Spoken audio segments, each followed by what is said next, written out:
foto yang disebar luaskan itu foto dikala saya umroh di bulan 1 tahun ini bulan 1. Kemudian yang satunya itu yang di Madinah itu memang yang bulan kemarin. Saya kan berangkat lagi bulan kemarin, tapi itu pun saya berangkat tidak berdua, pasti selalu dengan karyawan.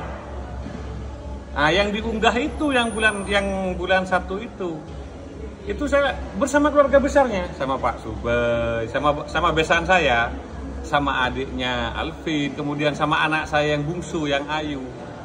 Dan itu pun ya namanya orang yang ingin mematahkan ini, sehingga dia bikin isu yang aneh-aneh. Padahal itu saya foto di depan Ka'bah dan banyak berjuta-juta umat di situ. Bukan di tempat sepi, berjuta umat. Makanya saya pakaian ihram. Menurut saya tidak ada masalah, itu memang pakaian ihram. Jadi kita di Ka'bah kan harus pakaiannya seperti itu. Ya mungkin ada kelompok-kelompok yang ingin menggoreng, ya silakan. Kalau saya sih ikhlas saja. Allah semuanya yang tahu. Dan saya tidak ada dendam ke siapapun. Mungkin ini sudah jalannya saya yang harus saya lalui di kehidupan ini. Jadi isu itu memang, dan isu saya nikah ini, isu saya nikah dengan Alvin itu sebetulnya dulu sudah. Beberapa bulan yang lalu itu. Wahyu.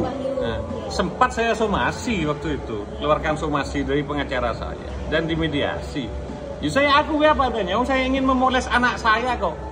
Jadi Alvin itu kan tak petaludu dengan saya kan, sampai kapanpun tak petaludu. Tetap anak kan. Makanya waktu perceraiannya mereka, saya kategorikan anak ini labil karena usianya masih muda. Jadi kalau ini tidak kami rangkul, dilepas begitu saja, ini akan takutnya akan berbuat yang aneh atau masuk ke jalur yang negatif. Otomatis saya juga kebagian dosa, kan saya orang tua kan. Oleh karenanya saya berinisiatif, saya ajari di dunia swasta, di dunia bisnis, dan alhamdulillah sekarang itu Alvin itu memiliki usaha yang notabene dia pengepul kerupuk UMKM. Jadi UMKM katakan di Toronan ada pengrajin, ada produksi kerupuk tete. Alvin tuh beli sekian kilo, katakan 50 kilo mama. Berapa keuangan 50 kilo? Itu dibayar di awal. Sehingga UMKM ini tidak bingung cari modal karena sudah dibayar. Akhirnya setelah selesai dijemput sama Alvin. Alvin punya jaringan resellernya ada. Banyak, ada kerupuk nasi, ada kerupuk tete, ada kerupuk puli. Dan alhamdulillah dengan keberhasilan itu, Alvin itu bisa sampai punya aset, bisa bikin rumah, kemudian tabungan yang lain. Kemungkinan ada kelompok-kelompok yang iri dengan kesuksesannya Alvin, makanya digoreng. Jadi saya tuh murni mengangkat anak saya, takut jatuh ke jalan yang keliru. Nanti kalau jatuh ke jalan yang keliru, bahasanya lain lagi. Mentang-mentang sudah bukan menantunya, pas dibiarkan begitu saja.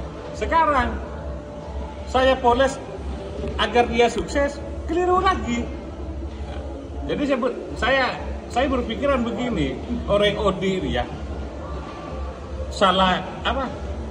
Salah bener kejaja, apa boleh salah tak kejaja. Ya udah, lebih baik kita pasrahkan ke Allah. Yang penting saya tidak melakukan sesuai apa yang dituduhkan di media itu. Saya seperti itu. Ada tidak langkah yang akan diambil Pak dari apa yang beredar mulai kemarin ini, Islam, isu yang beredar ini? Hukum, langkah hukum lah. Saya ini beragama Islam. Panutan saya pasti Kanjeng Nabi Rasulullah. Jadi saya ingin meniru jejak Kanjeng Nabi dari kesabaran dan keikhlasannya. Bukan ingin meniru jejak untuk nikah lagi, tidak. Saya ingin meniru jejaknya, bagaimana beliau ikhlas, bagaimana beliau sabar dalam hal ini. Semua saya pasrahkan sama Allah. Allah itu lebih tahu.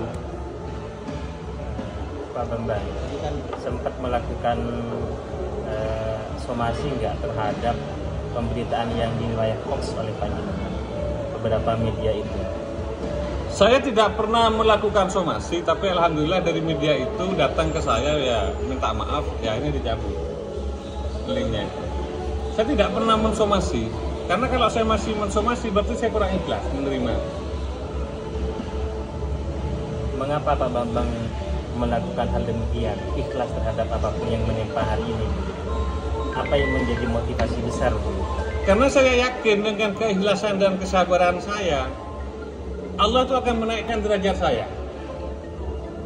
Saya yakin itu.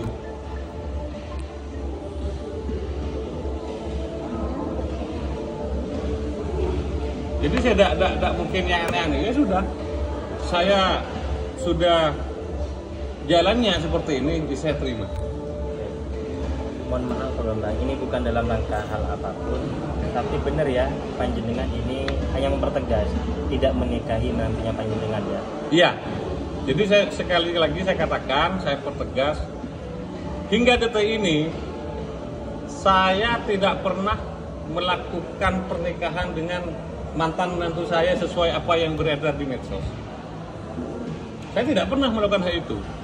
Jangankan sama menantu saya, mantan menantu saya. Sampai saat ini saya belum punya istri loh. Udah keren kan sekarang. Saya lebih fokus memikirkan usaha saya, bagaimana caranya usaha saya tetap jalan, sehingga karyawan saya, aset termahal saya di perusahaan ini, lebih berkembang juga.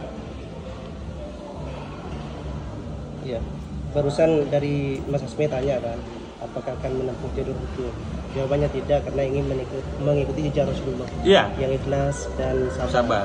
Kita tahu Rasulullah itu selain sabar dan ikhlas juga tegas. Ketika ada orang yang memerangi, dia tidak lari, dia melawan perangan itu. Iya. Bagaimana dengan contoh itu? Maksudnya ketika ada yang menyerang Mas Bambang, masa mau diam? Uang Rasulullah melawan peperangan itu. Ya karena ini peperangannya lewat media, lewat rekan-rekan wartawan, maka saya tidak menghindar dari wartawan. Saya undang rekan-rekan wartawan. Soal beberapa postingan di TikTok itu Pak Bambang, kan ada banyak seleweran di TikTok itu, beberapa akun yang memposting foto itu. Menanggapi saat itu bagaimana? Ya mungkin itu orang yang kurang kerjaan. Itu orang yang kurang kerjaan dan terbiasa dirinya membuat fitnah. Ya sudah, ngapain dong dia yang menfitnah, kok dia yang menanggung akibatnya. Saya yang difitnah, saya lebih ini ke publik. Oh ternyata Pak Bambang yang punya agenda seperti ini orangnya. Jadi tanpa saya penjustisan mereka sudah tahu. Buat apa saya mengaku